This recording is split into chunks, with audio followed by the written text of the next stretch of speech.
Welcome to the Ripple Effect Martial Arts Podcast.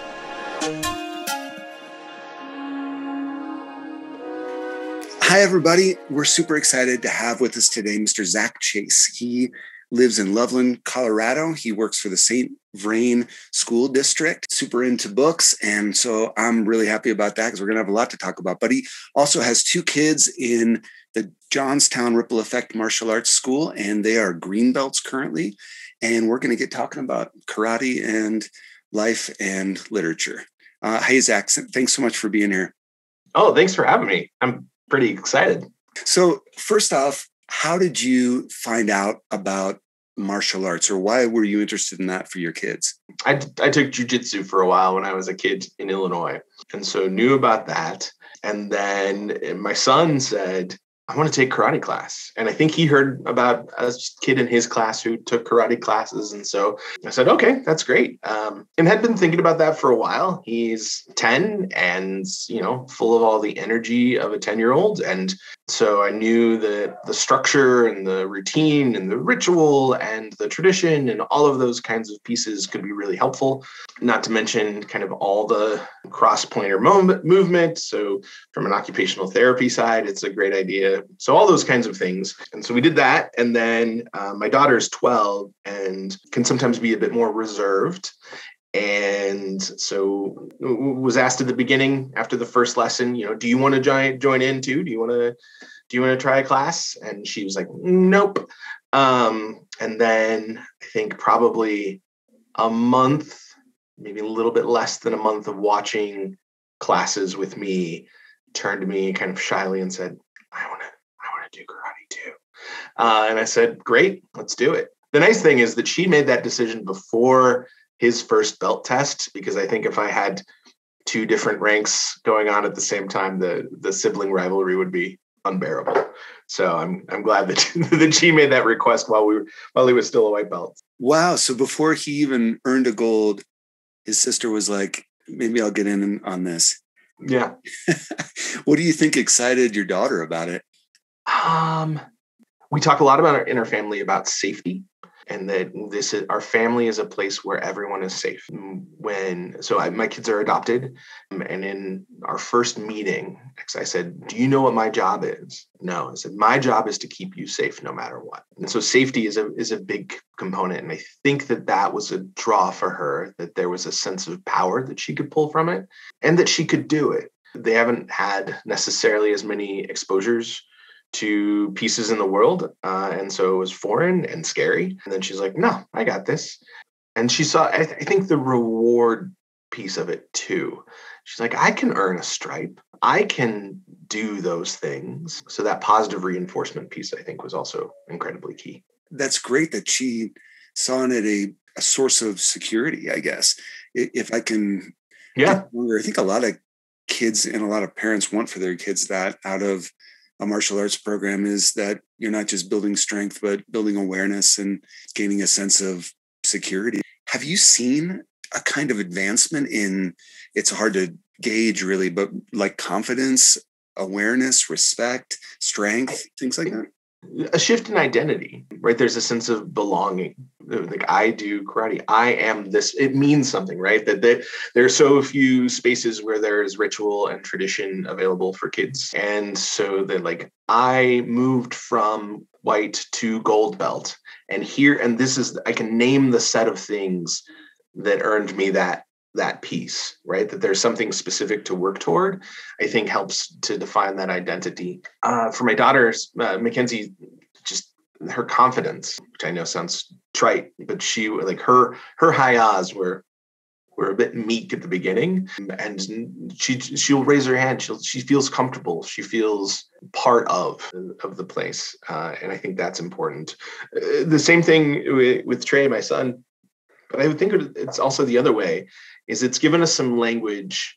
We also talk a lot in our family about big feelings and what do you do with big feelings and where do those big feelings go? And so I think it's given us some shared language around big feelings and expectations and norms. When those conversations happen only in our household, I think it can feel like, oh, we're strange and we're the only people having these conversations, right? But when I can talk about I think just the other day I talked about integrity. One of them did something that showed integrity. And I said, oh, that was a really good sign. Like when they know that it's not just my weird set of words to talk about big feelings and actions, but that like there's a whole community, a whole world of people who think about these things, then it normalizes those conversations about how we manage and regulate. And I think that has been a big piece for him. Like, oh, okay. People talk about how they think and do and feel and all those kinds of things. That's awesome. You mentioned occupational therapy just a few minutes ago. What is that and how does karate relate to it? Sure. First, I am not an occupational therapist, but I have many very good friends who are. An occupation is just something you do on a regular basis, right? Like opening a cabinet. There are occupational therapists listening, and I am butchering this. I do apologize, but I've had to explain it a few times, and I think I've got it right. So let's say something happens that physically or mentally limits your ability. You've lost the ability to open a cabinet. A physical therapist will help with range of motion, will help with like the muscles and all those kinds of pieces. An occupational therapist helps you to get back to doing a thing that you like to do. So I like to bake. I've lost the ability to open up this cabinet where I store all of my things. So an occupational therapist can say, let's help you figure out the things you like to do in your life, things that occupy your time. And so occupational therapy thinks about the 8 senses in your body. So smell, sight, taste, touch, sound, interoceptive. Ooh, I'm losing them all. But there are 8 senses. Vestibular system. So senses of balance. So one of the pieces that martial arts brings to my kids, to all kids, is that sense of balance activates your vestibular system, which is what keeps you from falling over. And so it increases your body's awareness of where you are in the world. Right. So to block, to throw a punch, to go through a form, you have to have an awareness of what's going on. And so if you think about like a pseudo block, which is a thing we're learning in our current form, you think about your arm has to cross the midline of your body, and that activates your brain in a different way than if your left and right hand were always doing things on the left and right side. So just that physicality and the regular request of your brain to know where you are and how you're moving through space improves how you're aware of what's going on. So that's great for kids who have a history of complex developmental trauma, but it's also great for kids who are in adolescence, right? And your prefrontal cortex is just like, nah, I'm gone, right? Just goo. It's reforming. And so all of those things that are asking kids to have an awareness of their body without being hyper aware of their bodies are helpful in growing. So for anybody listening who doesn't know yet, I made this mistake. A pseudo block is not a false block like a pseudopod, but an SUDO block. And it's a block that is also really functions as a strike and as a setup for a throw. And all of that kind of multi-level stuff, when you see kids start to absorb it, and it really only happens toward the accomplishment of black belt, where you start to go, oh yeah, now I'm understanding how this works. But that was a great explanation for bodily awareness. I think, have your kids participated in sparring very much yet? We just in the last testing cycle got to green belt. So we are just maybe 3 classes into sparring. And it is interesting to watch Trey specifically. His sparring is just like kind of Tasmanian devil at this point, which is not unexpected, right? Like there's a difference between learning all of these things kind of on your own, moving in the world, and then there's another person who you're actually practicing on. So I know that's going to come online as it moves through. But no, we're pretty new to the sparring at this point. Well, what you said about bodily awareness and control, punching in an environment, not falling over, moving in ways that set you up to land strikes, but a big emphasis hugely on everyone, adults and kids, is control. Mm-hmm. And that's something that can be difficult. What's my range? And then how much power and speed am I putting on this punch or this kick? And how is that going to impact the next person? Because sparring's very light. Right. It's very light. You hit a point. I think the piece that to me is most important as I watch this, and any of the pieces, is the lesson is knowing when to stop, right? How far is enough? And that for all kids, all grownups, is huge. And so being able to have that conversation of when is this productive and when is it not? And I think that anybody who's a parent, the why, the constant why, like why, like when is this productive and when is this not, is a thing that kids have to learn developmentally. And so to be able to take the physicality of martial arts and sparring and then use that as the metaphor that says, hey, when you were sparring with so-and-so in class and you knew how far you could go without hurting them, that's kind of similar to what you're doing now. And when you're asking all of these questions, or when you're arguing with me about such and such because you don't think it's fair. Like at some point you've gone to, and so knowing when to stop isn't like positive self-control, right? It's all built into there. So that's the kind of metaphoric use of where I think sparring is going to be most helpful for us as we're thinking these things through. Can you explain something just about your educational background or your literary background? You're talking about metaphors and everything. Sure. Where'd you come from? My undergrad was a degree in English and English education.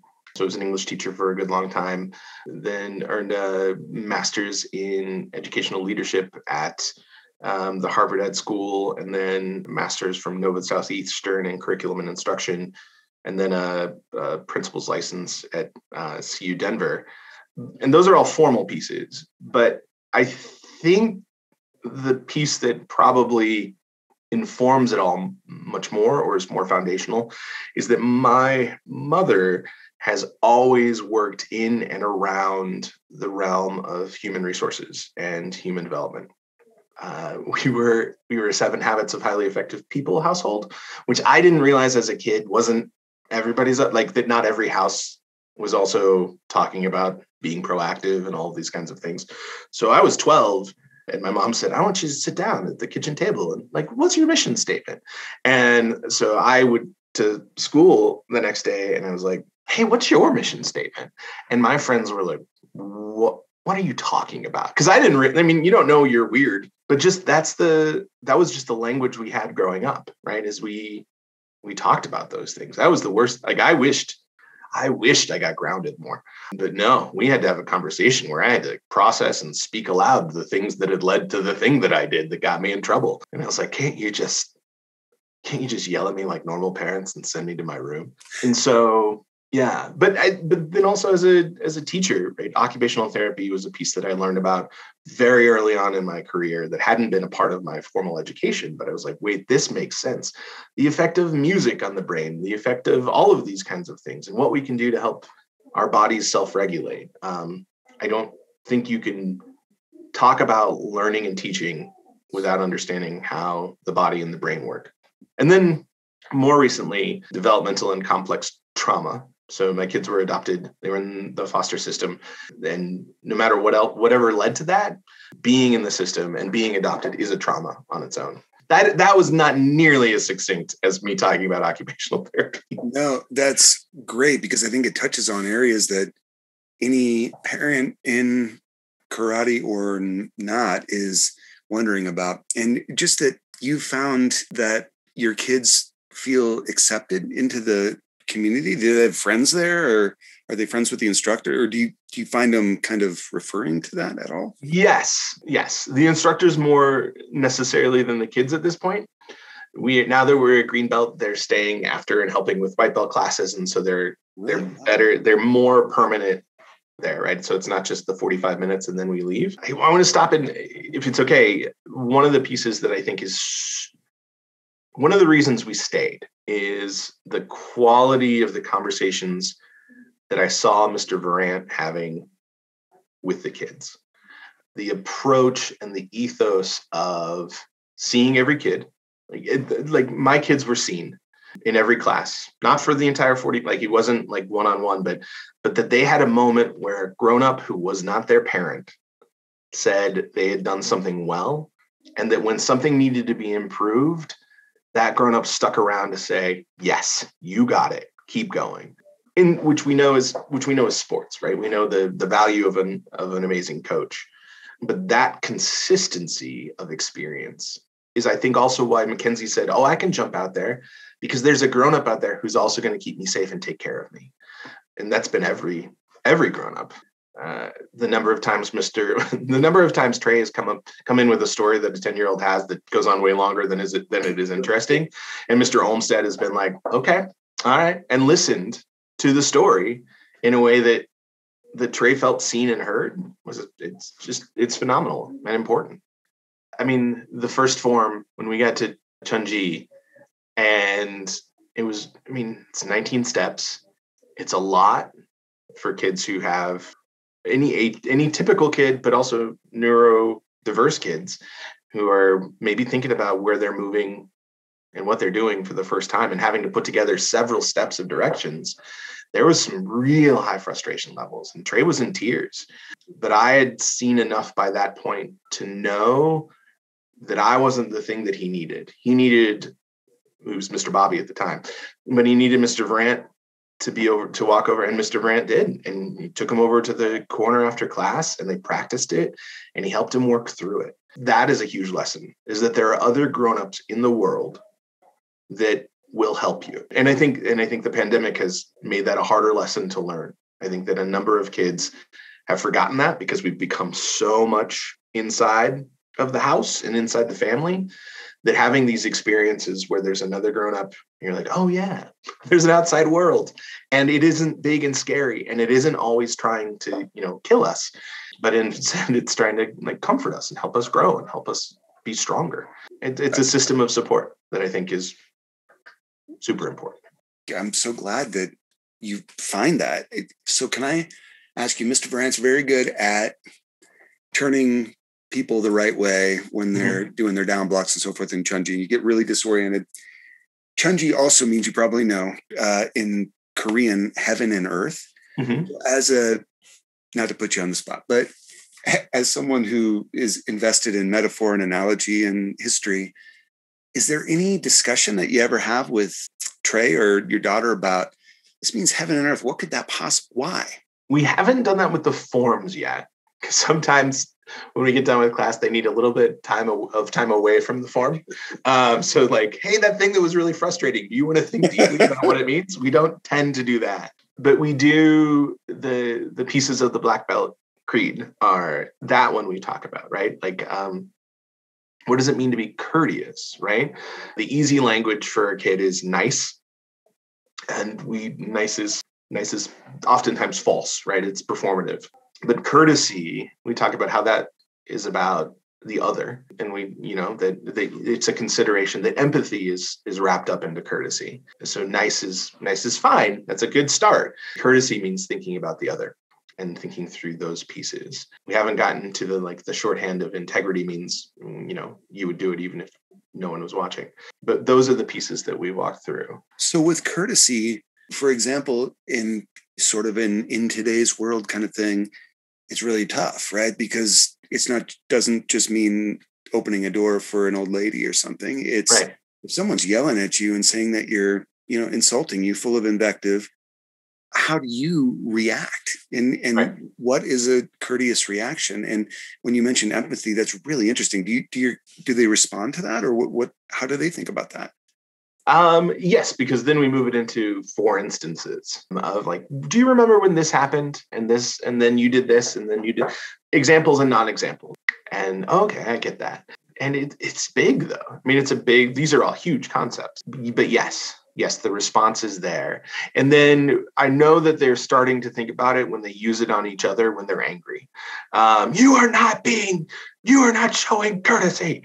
And I'm like, well, that's true. And also that might not be the tone that turns somebody's attitude around. Oh, wow. Thank you for yelling that I'm not showing courtesy. That's helping my brain out. Yeah. But we talk about, I think indomitable spirit comes up quite a bit, like learning how to read, right? And so the frustration levels can be very high. So I say, you know what? This is a thing that I enjoy doing with you. I love reading with you. I love listening to you. I love watching you try really hard. And if right now you need to quit, that is fine. So we've gotten to a place of quitting is not an option in their head. I will if I say you can't quit ever, then then all I want to do is quit, right? Like so saying you can quit right now, putting that on the table as an option, and then watching them evaluate. And sometimes or 9 times out of 10, it's, I don't want to quit, but I do need to take a break. And so moving out of their head and into their body. So it's, push-ups or wall sits or squats or the plank for however much time you need to get back into your body or do some of those. So using some of those other tools. And that's where I think the indomitable, and so then we'll talk about that's indomitable spirit. When you're like, no, I don't need to quit. I'm not going to fail this, but I do need to take a step away from it and come back to it. You mentioned philosophy earlier on, and I think of things like Plato's allegory of the cave or something, and going, here's where your missteps are. You're not seeing what's true. If you turn around, it's a little too bright. The truth is just too much. Oh, certainly. There's probably some analogy there to the black belt process. You don't start off taking punches to the gut and right, reverse hook kicks and everything. But what do you see for your kids over the next several years as they work toward earning their black belts? What's your hope? I hope that there is a space that recognizes their growth in ways that are not always valued outside, right? Your ability to do a down block in school is, if there's a bully, sure, great, but not necessarily the thing your teachers are looking for. So that there's a positive expression of physicality that has that control, that has that tradition, that has all those pieces connected to it. But there's also the piece of, I don't want to say leadership because it means all sorts of other things, right? I know that, right, there's the leadership, but role modeling, I think, is the other side of things. So the kids are, right now, the green belt is at 9:00, and then the next class is white belt. And so they stay after to help with the white belts. We were at green belt class a couple of weeks ago, and Miss Elena was standing in front. She's, I think, blue belt. And Trey was, I don't know the names of all the things, but where you jump and you pull your foot back and then you do the round kick. Oh, sure. Switch kick. And yeah. Thank you. Yeah, that's a hard thing to remember, isn't it? Switch kick.